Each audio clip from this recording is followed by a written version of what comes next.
La délivrance a sonné à 23h33 et 47 secondes pour les équipiers de Franck Hamas sur Groupama 4. Après 5220 milles et plus de 19 jours de course depuis Sanya en Chine, le monocoque français a franchi la ligne d'arrivée à Auckland en grand vainqueur.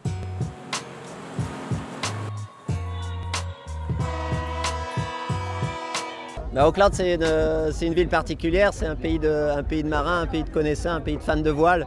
Donc arriver en tête ici, c'est vraiment encore bien mieux qu'ailleurs, certainement. Et puis c'est aussi notre première victoire dans la Volvo, donc forcément ça marque l'esprit. C'était une étape difficile avec plein de conditions différentes. Et on a été régulièrement dans les bons coups et c'est vrai que ça fait plaisir parce qu'on a bien navigué et qu'on a fait, si on regarde le bilan derrière nous, on a fait du beau travail. Donc, voilà, et puis que ça arrive ici à Auckland, c'est un beau pied de nez aussi, donc c'est marrant. Marrant, ça ne l'était pas ce matin. L'équipage de Groupama 4 s'est offert une ultime émotion qui aurait pu les priver de réussite. Une voie d'eau vraisemblablement provoquée par un ovni a été découverte dans la crashbox du bateau. Le voilier avait déjà embarqué 1,5 tonnes d'eau et commençait déjà à piquer du nez.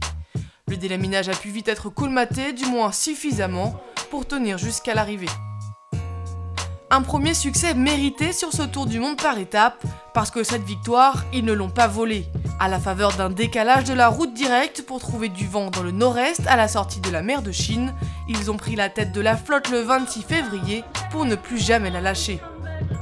Avec cette victoire, les Français 3e au départ de Sanya, avec 73 points, en engrangent 30 de plus. Il faudra attendre l'arrivée des autres concurrents demain pour savoir s'ils ravissent aux Néo-Zélandais de Camper la seconde place au classement général provisoire. L'escale à Auckland sera courte, le départ de la 5e étape pour le Brésil via le redoutable Cap Horn sera donné le 18 mars. Connectez-vous sur www.volvooceanrace.com et sur www.volvooceanracelorient.com pour connaître tout le podium de cette 4e étape.